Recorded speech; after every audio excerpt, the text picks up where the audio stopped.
Pemirsa NASA tercinta dimanapun Anda berada, pada kesempatan yang luar biasa ini kami berada di kelompok tani Terate Indah, ya, Kelurahan Ketapang, Kecamatan MP Ketapang, Kota Sampit, Kabupaten Kota Waringin Timur, Provinsi Kalimantan Tengah.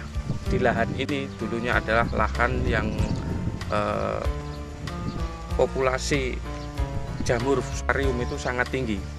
Tapi dengan penggunaan produk NASA, salah satunya Clio, dengan produk-produk yang lain, ini alhamdulillah tanaman cabai ini sudah tahan terhadap layu fusarium dan hasil cabainya itu juga sangat luar biasa. Nama saya Pak Suwarno, alamat Terate 5, Jalur 5, Ketapang, Ketapang Sampit. Lahan ini luasnya berapa, Pak? Luasnya ini kata orang sini ini 1,5 borongan, Pak. 1,5 borongan, berarti sekitar 500 meter persegi ini ya? Nggih, dalam batangnya ini 800 batang. Jumlah pohonnya? Jumlah pohonnya nggih, 800 pohon. Ya. Kemudian jenis cabainya apa nih, Pak? Wibawa, Pak. Wibawa ya? Nggih. Yang dari awalnya memang saya kasih Super NASA, Pak. Hari setelah tanam, terus itu kira-kira umur 2 minggu saya kasih POC NASA. POC NASA sama hormon. Ya. Setelah itu Lombok mau berbunga, itu saya nggak lama lagi terus saya kasih metilat, Pak. Metilat untuk menahan alat buah dan apa itu trip dan lain sebagainya. Memang bisa itu di situ. Oke, Pak. Bisa nempel di situ. Kemudian ini tanaman cabai ini dulunya sangat banyak jamurnya, Pak ya? Oke, Pak. Terutama fusarium ya? Dulu memang tanah ini yang saya tanam itu ini sarangnya fusarium di sini. Jadi waktu dulu saya memang belum begitu percaya sama Clio. Terus saya mencoba itu demi tanaman saya bisa hidup. Terus disuruh nyoba sama PPL saya yaitu Bu Yulin. Alhamdulillah sekarang tanaman cabai saya nggak ada yang mati satu. Kemudian cara penggunaan produk NASA itu bagaimana, Pak? Cara penggunaannya Super NASA itu saya kocorkan, Pak. Saya kocorkan jadi satu ember kira-kira 10 liter itu saya kasih 1 sendok aja. 1 sendok. Kemudian per pohon dikasih? Per pohon ada canting, Pak, di situ. Satu canting itu 2 pohon. Satu canting 2 pohon. Nggih. Kurang setengah, Pak. Setengah liter itu. Setengah liter. Jadi satu pohon itu 1/4 liter aja. Nggih. Jadi lebih ringan, Pak, nggih. Lebih ringan. Oke. Kemudian POC NASA dosisnya berapa, Pak? POC NASA itu sama hormon. POC NASA itu, Pak, kalau tangki saya itu cuma 10 liter, tak kasih 2 tutup aja. 2 tutup. Nggih. Hormonnya? Hormonnya tak kasih 1 tutup. 1 tutup. Ya. Itu disemprotkan berapa? Disemprotkan, Pak. Disemprotkan setiap 4 hari sekali, Pak. 4 hari sekali ya. Nggih. Selama 4 minggu, terus lepas itu 1 minggu sekali sampai sekarang ini 1. Clio-nya itu memang saya aduk dengan tai ayam itu kira-kira ya 25 sampai 30 kilo satu bungkus. Itu saya aduk mateng-mateng, terus itu saya simpan. Waktu itu memang luar biasa, Pak. Ada 7 bulanan saya nyimpan itu. Karena saya sudah kadung kesal terong dan tomat yang diserang fusarium tadi itu, jadi saya kasih matang betul-betul Clio ini. Lepas itu terus saya cangkul, lepas saya cangkul, Clio tadi saya taburkan merata. Sekarang alhamdulillah bisa nggak ada yang masalah gitu. Jadi saya sekarang sangat-sangat percaya akan adanya Clio untuk menanggulangi fusarium. Memang nyaman sekali, Pak, karena waktu dulu istilahnya saya harapkan lombok saya ini 3 on per kilo karena tanahnya ini sudah dikatakan tanah sarang fusarium. Ya ternyata sekarang saya melihat ini insya Allah 5 on sampai 8 on per pohon. Ya kalau insya Allah nanti dapat 8 on, insya Allah sudah banyak, Pak, hasil. Kemudian dari pertumbuhan tanamannya bagaimana, Pak? Bagus, Pak. Bagus ya. Bagus. Ya ternyata sekarang ini aja bisa dilihat kan pupus-pupus daun ini kan. Pupus-pupus daun ini setelah dan itu, Pak, penggunaan KCL dan penggunaan Ponska memang cuma KCL dan Ponska itu sangat irit sekali. Biasanya kalau ini mungkin 2-3 sak itu habis Pak. Ini baru habis 1,5 sak yang 20. Oke, Pak. Kemudian dari sisi serangan hama penyakit ya, terutama untuk fusarium itu juga berkurang sekali Pak ya. Yang nggak berkurang, memang nggak ada. Hampir memang dikatakan sudah nggak ada nggak ya ada, Pak. nggak ada. Luar biasa ini. Nggak ada Pak. Yang alhamdulillah dan lelat buahnya ini ya alhamdulillah, cuma ya wajar lah Pak, masih ada, tapi saya katakan bisa nggak ada juga. Oke. Dengan melihat pertumbuhan tanaman yang seperti ini, kemudian hasilnya tadi per pokok bisa sampai 5-8 on ya. Oke. Ini untuk jumlah 800 pohon ini bisa diprediksi ya. Ini berapa totalnya ya. Kemudian harga cabai saat ini berapa Pak? Cabai ini saya petik hijau Pak. Hijau ya. Ya, pertama petik hijau itu lakunya 11.000, 11.000. kedua 10.000. Ya sekarang hari-hari ini cuma 8.000 ya. 8.000. Oke. Tapi kalau bisa merah di sini 20.000. Mitra Nasa di sini juga hadir pengelola kelompok tani Teratai Indah. Ya. Selamat pagi Bu Yulin. Ya. Bu Yulin ini adalah memantau SLPHT di daerah kelompok tani Teratai Indah ya Bu. Ya. Nah ini bagaimana Bu setelah menggunakan produk Nasa pertumbuhan tanamannya? Jadi sejak menggunakan Nasa ini, saya melihat petani ini yang pasti panennya lebih banyak gitu. Lebih banyak. Terus tanamannya sehat-sehat, hama dan penyakitnya pun bisa ditekan sekecil mungkin gitu. Memang bagus sekali untuk Nasa.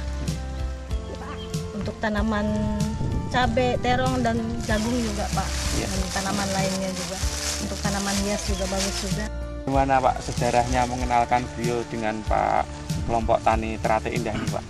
Untuk mengenalkan Glio ya, ini memang untuk tantangannya itu sangat berat sekali ya. Tantangannya ini ya diantara ini taruhannya ya tugas-tugas saya kalau sampai dalam menanggulangi ya untuk penyakit layu fusarium ya. Kalau dengan Glio ini sampai enggak tertanggulangi ya, saya malunya itu bukan main ya. Jadi kalau kita melihat dari sejarahnya awal ya, bahwa memang ya untuk tanaman tomat ya, tomat itu pertama kali tomat dari sejarah lahan di sini itu terserang layu fusarium ya, tuh habis. Terus kemudian terong juga begitu.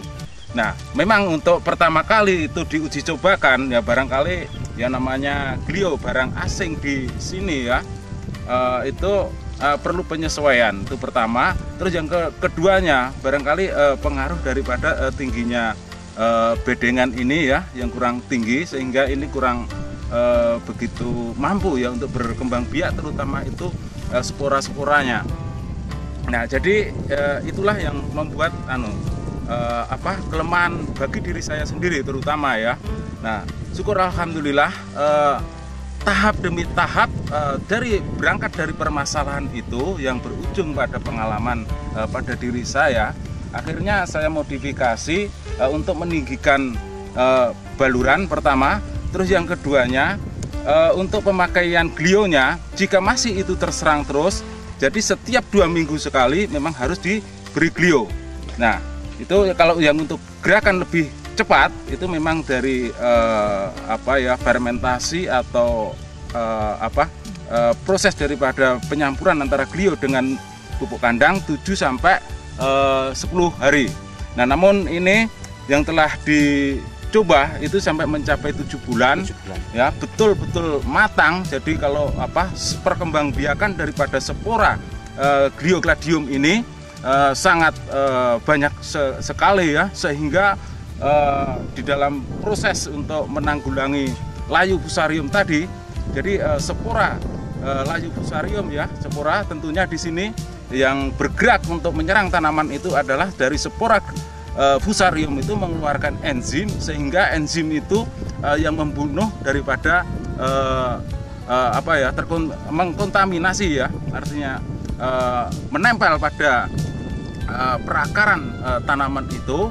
Nah itu dengan pemakaian Glio juga tidak mau kalah ya. Ini terutama Gliocladium, juga ada Trichodermana. Jadi ini bergabung menjadi satu. Nah, akhirnya ini bisa berkembang biak dengan banyak, sama-sama mengeluarkan enzim. Namun yang untuk penyakit layu fusarium bisa teratasi oleh Glio. Sebenarnya memang Pak, kalau keadaan di Sampit mungkin dibanding dengan daerah-daerah lain barangkali tidak ada apa-apanya ya. Namun kami selaku pengelola atau pemandu lapang di dalam SLPHT ini sangat berbangga ya, terutama yang pertama bisa menanggulangi penyakit layu fusarium, dan keadaan pertanaman pun dengan adanya produk-produk NASA seperti Gliocladium, POC NASA, Hormonik, Super NASA dan Metilat, keadaan pertanaman cabai di daerah Teratai Indah ini cukup mengembirakan ya, cukup bagus. Memang kalau kita lihat dari kondisi lahan di daerah sini, memang kalau istilah bahasa kita Kalimantan di sini adalah tanah bantat. Karena kenapa tanah bantat? Memang ini campuran antara tanah gambut dengan tanah kerukan dari sungai. Syukur alhamdulillah Pak saya, karena waktu itu saya dengan Pak Muji itu memang kok seandainya Pak Muji itu nggak tahan mental Pak, sudah lari Pak dari saya. Karena saya nyek Pak Glio ini terus terang, karena saya melihat terong saya dulu dan tomat saya dulu itu kelihatannya bagus, sudah ngentil. Kenapa fusarium ini kok sampai ngentil baru mati sampai Jadi sekarang senang sekali Pak. senang sekali. Nah itu timun itu aja sudah 4 hari nggak disiram gara-gara Super NASA itu. Sekarang ini sudah banyak Pak. Ya saya nggak itu Pak, saya makanya ada wadah Super NASA yang saya sobek itu karena dulu itu memang banyak bicara tapi nggak ada pekerjaan. Sekarang kok semua itu ya hampir-hampir yang di kelompok kita itu kok senang dengan NASA. Tapi yang dikenal 100% itu baru hormon sama POC-nya Pak. Super NASA-nya belum Pak. Super NASA-nya belum seberapa. Karena dikeletek tadi Pak. Lah terus sekarang Pak yang ditanyakan terus ini Pak metilatnya. Ini orang tukang-tukang pare itu karena itu diserang penyengat itu. Ini nanya. Ini hampir-hampir saya keletek tapi belum ini. Jadi sudah ketahuan Pak sama orang pare itu sudah beli semua itu juga. Oke, terima kasih Pak Warno ya. Demikian Mitra NASA ya. Bincang-bincang kita dengan Pak Warno juga dengan pemandu SLPHT di Kota Sampit ya. Memang sudah terbukti sangat luar biasa, terutama di sini tadinya lahan yang sangat banyak fusarium, tapi setelah diterapi terutama dengan Glio dan produk NASA yang lain, alhamdulillah ini fusariumnya hampir dikatakan sudah tidak ada ya. Reporter Agus dan kameramen Syahrial Reza melaporkan dari Kota Sampit, Waringin Timur, Kalimantan Tengah.